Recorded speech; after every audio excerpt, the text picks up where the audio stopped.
Assalamualaikum warahmatullahi wabarakatuh. Izinkan saya memperkenalkan diri. Nama saya Kalapa Diahya dengan NIM 121210128. Saya merupakan anak kelas RC. Untuk kelompoknya sendiri saya merupakan kelompok 34. Di sini saya akan memaparkan atau menjelaskan lebih lanjut mengenai tugas besar rel yang video ini bertujuan untuk sebagai nilai untuk nilai UAS nantinya yang akan presentasikan atau diberikan kepada Pak Hermon untuk dinilai. Sebelumnya, kenapa saya seorang diri di sini dikarenakan kelompok saya yang lain itu berada di kelas RD dan RE. Sehingga untuk presentasi kali ini saya akan melakukannya seorang diri. Untuk teman-teman saya yang lain seperti Lintang, Nolan, Ryoki, Fadila, Sadewa, dan Denny itu berada di RE dan ada juga di RD. Mungkin kita bisa langsung masuk ke latar belakang. Untuk latar belakangnya sendiri karena uh, transportasi itu sangat penting ya, transportasi umum. Bukan hanya bukan hanya di Jawa gitu ya, kita juga pengen melakukan atau memeratakan lah namanya transportasi itu bukan hanya di Jawa tapi ada di seluruh pulau. Salah satunya itu di Sumatera ini. Saya sendiri dapat wilayahnya itu ada di Riau, Provinsi Riau di sini. Kami mendapat wilayah di Provinsi Riau. Sehingga konektivitas itu sangat penting dan dibutuhkan. Jadi kita membuat namanya jalur rel yang kita rancang sejauh 10 kilometer kurang lebih. Sebelumnya untuk tujuannya itu adalah menganalisis pemilihan prasarana, merancang alignment, kemudian merancang komponen struktural jalan rel, merancang emplacement jalan rel, dan juga menghitung volume pekerjaan galian dan timbunan. Sebelum masuk ke beban tenaga, saya ingin menunjukkan terlebih dahulu topografi wilayah kami. Di sini dapat terlihat, di sini dapat terlihat bahwa topografinya itu ada jalan, pemukiman, agri sawah, kebun, dan juga ladang. Di sini kami membuat beberapa trase gitu ya, yang akan kami bandingkan ketiga trase tersebut. Trase ada trase 1, 2, dan 3. Mungkin penjelasan lebih lanjutnya akan setelah ini akan saya jelaskan kembali. Namun, begini keadaan topografi kami, termasuknya ke dalam bukit. Kemudian um, ada yang cukup tinggi di sini elevasinya. Sekarang kita lanjut ke beban tonase dulu. Untuk perhitungan beban tonase itu ini dapat dari tugas besar. Nanti kita olah datanya seperti ini yang sudah diolah untuk mendapatkan hasil jumlah TE, S penumpang dan S tanpa penumpang. Tapi kita menggunakan yang tanpa penumpang yang satu. Ini untuk Excel-nya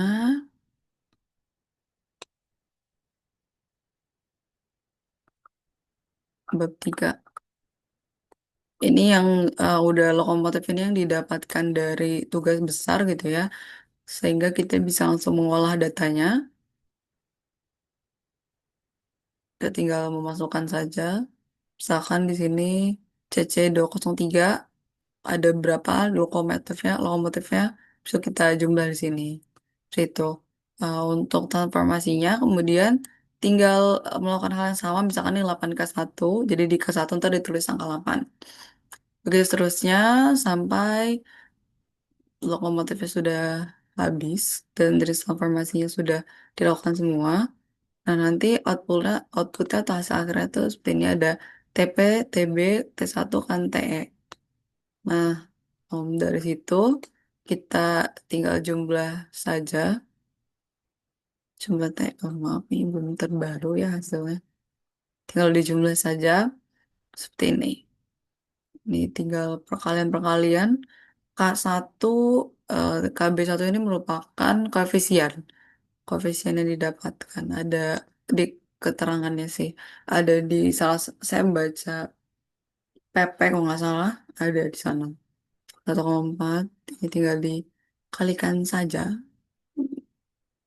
Tonnya sama besar lokomotifnya. Ini ketahui ini yang kosong. Terus hasil akhirnya itu adalah kecepatan yang kita dapatkan dari average. Gimana? Yang kita dapatkan dari ini rata-rata kapasitasnya per jam. Kami dapat 82 panjang jalan relnya ini. Terus dapat T-nya juga.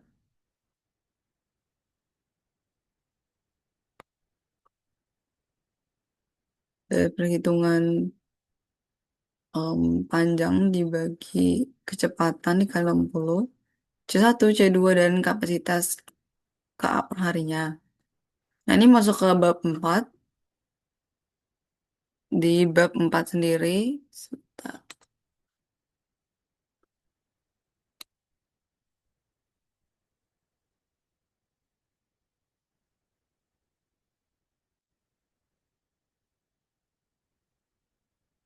Hmm. Nah, ini di bab 4 kita, ini berdasarkan hasil pemilihan trase. Jadi kita akan memilih trase terlebih dahulu. Untuk pemilihan trase sendiri, apa saja yang dilihat? Kita kan ada 3 opsi seperti yang tadi saya sudah tunjukkan di hard disk. Opsi pertama ini kalau yang pertama itu berwarna ungu, kedua itu biru, dan ketiga itu hijau. Jadi ungu, biru, dan hijau. Satu, dua, tiga. Satunya itu yang tengah, dua itu yang bawah, dan tiga itu yang atas. Kita itu ngelihat kriterianya mulai dari panjang jalan, jumlah tikungan, perpotongan dengan jalan raya, sudut tikungan, jembatan, terowongan, dan pengelompokan lintas. Oh, ini semua udah saya cari, jadi dari data yang udah dapet di ArcGIS konturnya, saya masukin ke Civil 3D. Kemudian dari Civil 3D saya akan generate untuk dapat elevasinya. Nah, elevasi yang saya dapatkan itu bentuknya seperti ini. Jadi ini dari hasil dari Civil 3D. Ada elevationnya, ya, seperti inilah ya. Dari Civil 3D saya ngambilnya per 50 station. Jadi ini saya atur agar bisa per 50. Situ untuk kanan kiri tengahnya itu dilihat dengan cara seperti tersebut. Jadi saya bisa katakan ini masuk ke bukit itu dikarenakan nilai tadi. Oke, untuk panjangnya di opsi satu ini opsi satu ini yang terasa satu berarti 10.545 10 km, 545 meter. Untuk selanjutnya, opsi dua ini yang biru, yang ini agak panjang ternyata dibanding yang lain. Dia 11 km, 297. Sama yang ketiga itu ada opsi terakhir yang hijau ini.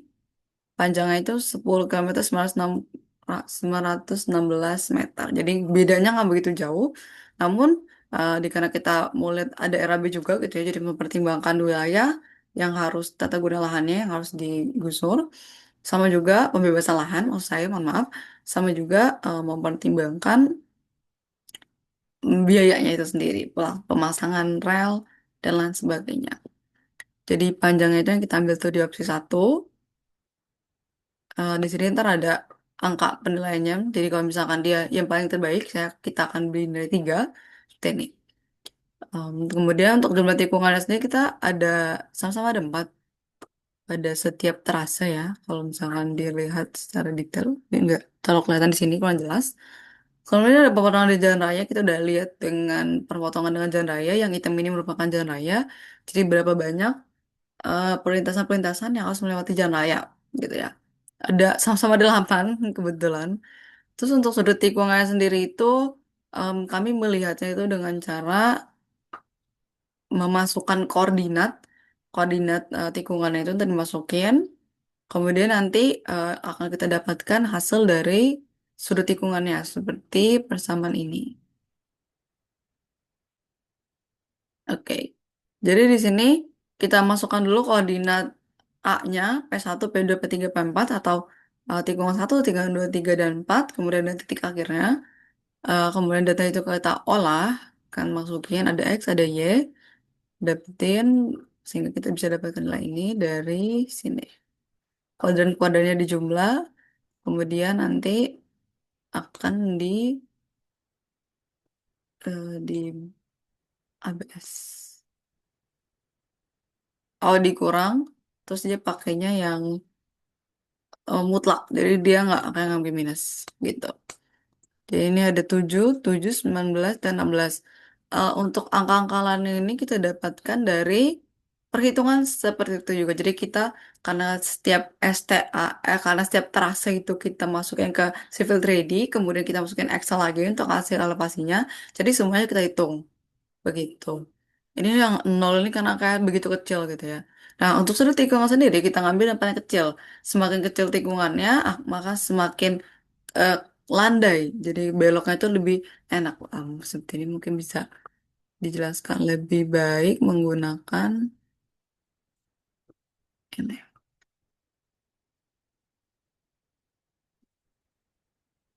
Nah, kalau misalkan sebenarnya semakin dikit tikungannya itu akan semakin baik. Tapi karena kita sama-sama menggunakan empat tikungan, jadi kita lihat lagi dari sudutnya. Di sini pemilihan sudut tikungan. Kalau pemilihan sudut tikungan yang baiklah sudut yang paling kecil karena menghasilkan lengkung horizontal yang lebih rendah yang akan meningkatkan kenyamanan bagi pengguna kereta api dan mengurangi risiko kecelakaan bagi masyarakat sekitar.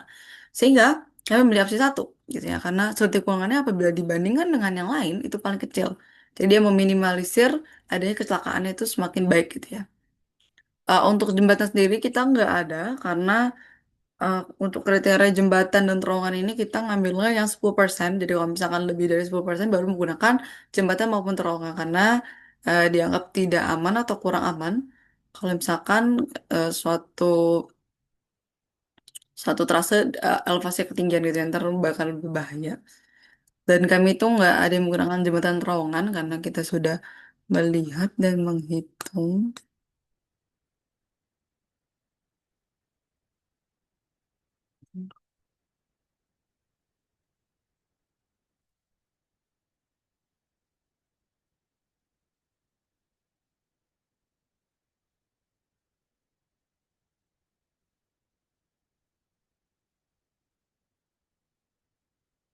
Jadi kalau kita ngeliat itu dari elevasi rencananya sama fase existingnya nanti dibandingkan, kemudian kita bisa tahu tuh nilai dari jaraknya itu berapa. Jadi kalau misalkan itu lebih besar dari 10%, lebih besar dari 10%, maka em, membutuhkan jembatan maupun membutuhkan terowongan. Kalau jembatan di air ya berarti. Oke. Kemudian pengelompokannya sama bukit, habis itu kita total, ternyata yang trase satu atau yang ungu itu adalah merupakan trase terbaik yang kita gunakan. Ini dia perhitungan azimuthnya tadi. Ini kita ngambilnya yang fix aja, jadi kita ngambil yang ungu aja di contoh ini. Terus kita menghitung tikungan horizontalnya. Nah, saya itu dan teman-teman itu merupakan kelas jalan 2. Dari mana tahu kelas jalan 2? Itu dari perhitungan sebelumnya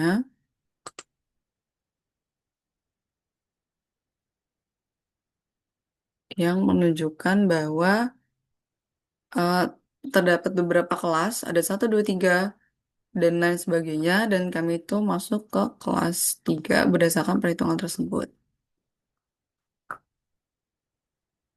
Di sini ntar ada kriteria-kriterianya. Di sini max fee operasinya kami udah kita hitung. Ini tuh berdasarkan perhitungan yang ada di Excel kami ya. Jadi seperti ini. Terus untuk nilai ini tuh di rumus ini tuh didapatkan dari PM kalau nggak salah ya. Di beberapa ada keterangannya dan ada yang dari PM 6 nomor 6 2012 dan lain sebagainya. Jadi ini bukan nilai nilai yang tidak berdasar tapi memiliki dasar yakni PM. Kayak ini angkanya itu dapat dari PM untuk pengalinya. Dan juga rumus-rumus ini menghasilkan nilai sebesar segini untuk RPM-nya. Nah, kami itu menggunakan R pakainya sebesar 2000. Kenapa demikian? Karena kami sekelompok itu setuju bahwa jenis tikungan paling baik itu merupakan FC. Kenapa menggunakan FC dibanding yang lain? Kita tidak membanding, jadi FC paling baik, kemudian SCS, kemudian yang terakhir itu SS yang sudah tidak kembali ke sana kembali. Kami setuju FC itu kan dia lebih landai karena dia R-nya itu besar sehingga dia lebih landai dan em, lebih nyaman ketika kendaraan itu dan meminimalisir adanya adanya resiko gitu ya. ada resiko-resiko yang tidak diinginkan sehingga si kereta ini ya pokoknya ada slip atau apa ya untuk merisiko kecelakaan. Nah, kami menggunakan FC karena angka R itu besar sehingga dia akan lebih landai, jadi lebih nyaman gitu perjalanannya. Gitu. Kita menggunakan FC dikarenakan hal tersebut. Jadi kami setuju untuk menggunakan FC. Ini SCSA nggak kami gunakan perhitungannya.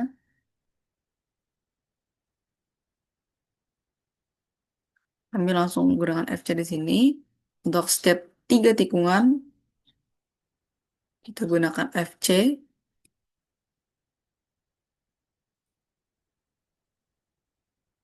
Dapat datarannya, dapat data peninggiannya, ini dapat peninggiannya. Nah, untuk detail peninggiannya ini mungkin bisa ditunjukkan juga ya.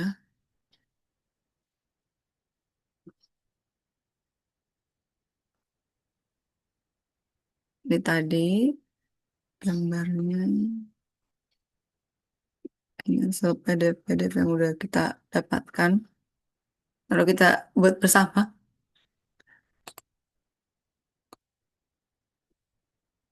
Hmm. Peninggiannya ini angkanya soalnya terus tanggal jadi angka itu di akhir cuman ada angkanya sebenarnya ini bentuk diagram peninggiannya. Kemudian kita masuk ke perhitungan horizontal, kemudian ini ada gambar tikungannya. Ini untuk peninggiannya ini ada angkanya cuma cukup jelas sebenarnya LC-nya 252,89, Hmax-nya 40 karena dia merupakan FC. Jadi bentuk peninggiannya seperti ini. Seperti ini. Mungkin lebih jelas lagi ya. Enggak ada angkanya. Ini untuk peninggiannya ada 4. Nah, ini untuk lihat vertikalnya. Bisa dilihat bahwa di sini berapa persentasenya bisa kelihatan di sini. Jadi elevasi rencananya, ada jaraknya juga.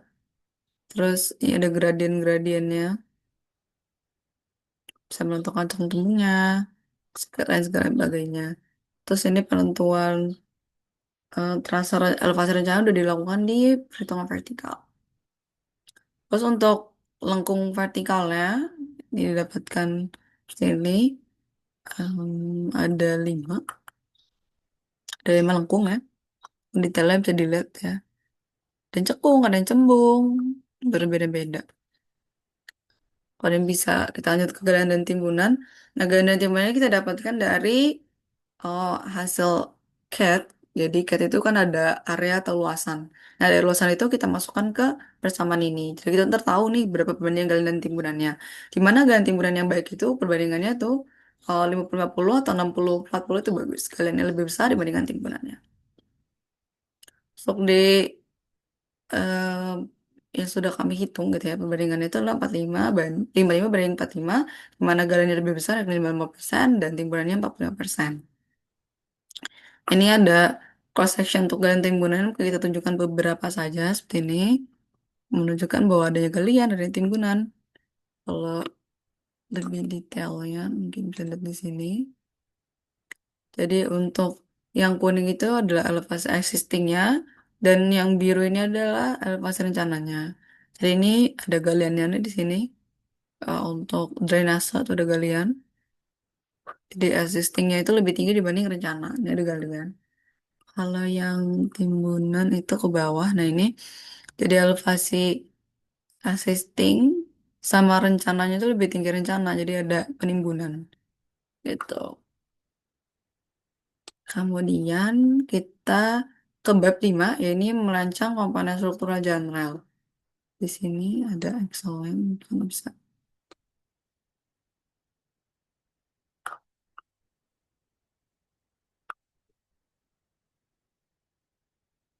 dilihat excelnya.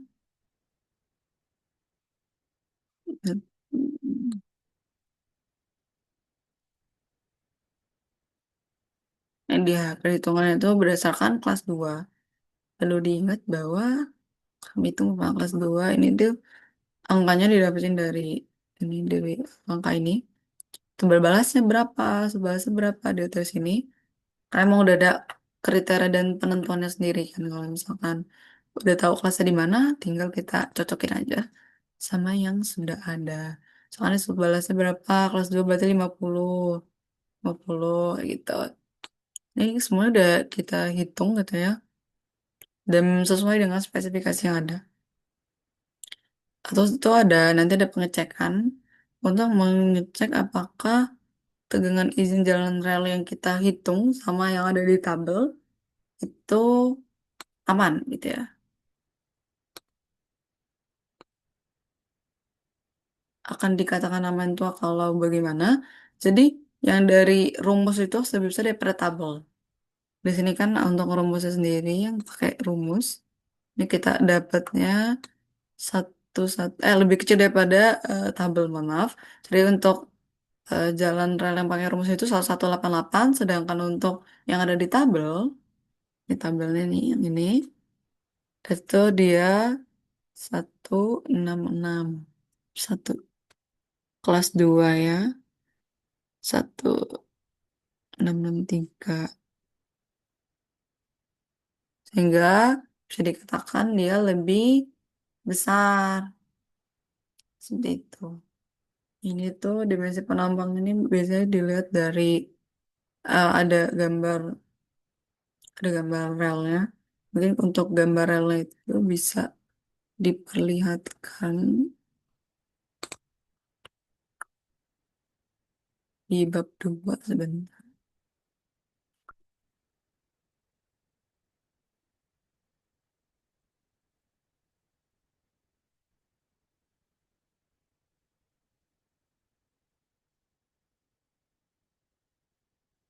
Nah ini, kita ngambilnya yang R50. Jadi seperti ini, angka-angka itu datang dari sini. Untuk gambarnya seperti ini. Kalau di kanan kiriin, seperti itu. Terus kalau misalkan gambar kelompok kami sendiri,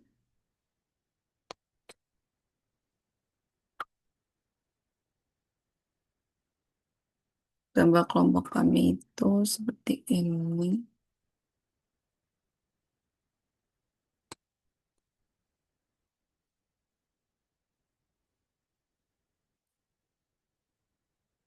Nah, ini kelas 2. Terus di sini ada bantalannya, ada instalatornya. Tapi kan bantalan segala macam juga ada dihitung ya. Jadi bisa kita masukkan ke dalam DD gitu ya, hasil perhitungannya. Sini ada dimensinya, ada ukuran-ukurannya, ada skalanya segala macam. Ini bentuk bantalan. Kalau dari tempat atas, tempat samping.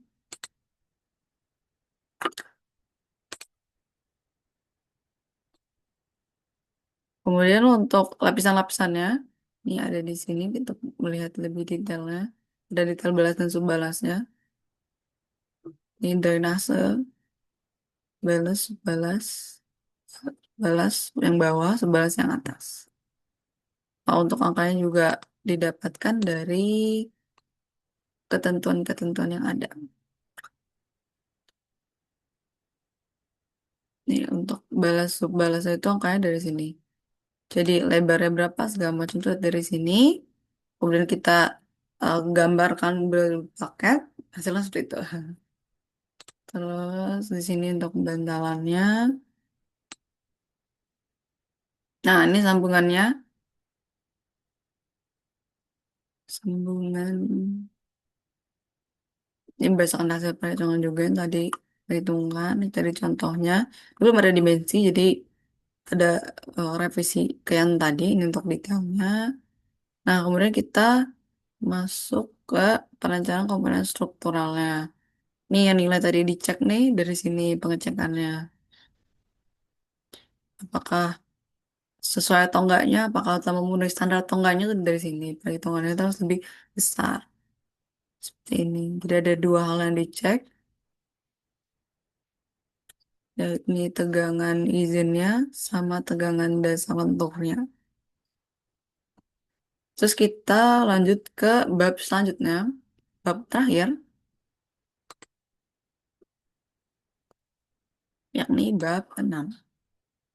Di bab enam ini kita ada perhitungan emplacement-nya, Wessel, sama Perron. Ini cukup penuh gitu ya, karena akan banyak yang harus dimasukkan. Seperti ini, panjang emplacement. Berhubungannya dapat dari data yang udah ada. Kemudian kita olah hasilnya. Kemudian ada juga dicek nanti apakah lengkungnya ini memenuhi atau tidaknya. Sama untuk di peron sendiri juga ada em, ukuran-ukuran tertentu. Seperti ini perhitungan emplacement atau PE-nya. Ini didapatkan dari NL kali PL ditambah NG kali PG. Terus hasil emplacement itu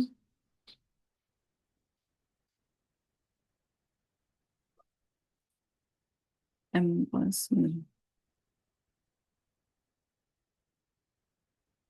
Ini ya emplacementnya. Kanan kiri. Kemudian ada Wessel. Perhitungan Wesselnya ini. Jadi ntar ada Wessel kanan sama kiri. Ada detailnya masing-masing. Di sini juga ada perhitungannya untuk nyari lengkung dalamnya gimana. Air dari lengkung dalam, percepatan izin, pangkat 2 dibagi 1,8 dikali 1000. Sama ada lengkung luarnya, yang kan kedua ini akan dibandingkan. Jadi jari-jari lengkung luar itu pas lebih besar dibanding lengkung dalamnya. Agar dapat memenuhi syarat gitu ya. Karena sudah besar, lebih besar dibandingkan lengkung lengkung si luarnya lebih besar daripada dalamnya sehingga memenuhi. Jadi bisa kita lanjutkan perhitungannya. Nah, itu untuk Wessel, ini contohnya. So, jadi untuk detail Wessel sendiri ada kayak ada sepur, ada sayap, sepur lurus, paksa, ada jentak, dan lidah. Nah, untuk emplacement-nya juga, tadi contohnya, gambaran yang tadi udah ditunjukkan. Kemudian ini ada detail-detailnya, komponen pada Wessel. Ya, ada panjang jarum, panjang. Tadi kan kurang detail nih, ya dari detail itu untuk kita detailkan kembali. Lidah, lenguar, bentuk paksa lurus, sayap, super bengkok, dan lain sebagainya. Nah, ini bagian kanan sama kirinya, bisa dilihat. Nah, untuk peron, ini contoh ya, biar lebih jelas mungkin gambarnya. Oh, ini dia. Yang ini sebenarnya di bantalan panser yang dipadatkan. Di peronnya ada is island platform di peron. Ini bentuk peron. Kemudian untuk data potongan melintang perlintasan sebidang, ini sebenarnya digabung nih jadi ada balas-balas gitu ya, kelihatan semua. Kemudian juga ada relnya, ada bantalannya, ada drainasenya, ada ada lain sebagainya lengkap. Eh, oh ini dia. Ini gambarnya lengkap semuanya digambar ya dalam satu. Ini kita kasih juga rel ini berapa. Kita menggunakan R50. Ini untuk perlintasan sebidangnya. Tadi kan seperti yang sebelumnya saya udah bilang kalau misalkan di tugas kami ini ada 8 yang uh, berpotongan dengan jalan raya. Nah, dari ke-8 ini cuma nggak bisa satu sampel ya. Jadi ini bentuk perlintasannya. Kalau misalkan ada gambar KX-nya, ada penjelasannya juga di sebelah sini. Yang menandakan misalkan sebelum mau jalan tuh ada rambu-rambu. Nah, inilah rambu-rambunya yang ada. Ada stop, ada berhenti, segala macamnya. Dan yang terakhir itu ada RAB. Ini dia, RAB kelompok kami. Totalnya tuh 331 juta. Jadi kalau misalkan dilihat mungkin bisa langsung kita lihat di Excel ini.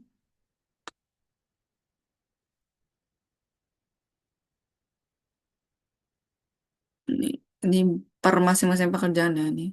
Kalau kita membagi pekerjaan itu ke dalam ada pekerjaan pengadaan, kemudian pembersihan lahan sama persiapan, kemudian ada pekerjaan balas dan jalan rel, kemudian ada pekerjaan lain-lainnya gitu ya. Ini ada ya di sini udah termasuk cut and fill, pengadaan gitu ya. Pengadaan-pengadaan relnya, bongkar pasang, terus juga ada eh, membuat direksi kit, kemudian ada semboyan, patok, trek segala macam. Gudang juga ada di sini, pekerjaan drainase dan lain-lain juga ada di sini. Hingga total itu adalah 444 juta. Itu rancangannya, rancangan anggaran yang kami harus keluarkan untuk membangun jalan 10 km. Jalan rel 10 km. Ini cuman fasilitasnya aja, nggak keretanya itu nggak terhitung di sini. Sehingga mungkin itu saja yang bisa saya sampaikan dari tugas besar kami yang mencakup beberapa hal dari bab 1 sampai bab 7 tadi. Komponen-komponen itu juga udah saya jelaskan. Mungkin maaf apabila penjelasan saya kurang baik atau ada kata-kata yang kurang berkenan. Sebelumnya, akhir kata saya ucapkan terima kasih. Assalamualaikum warahmatullahi wabarakatuh.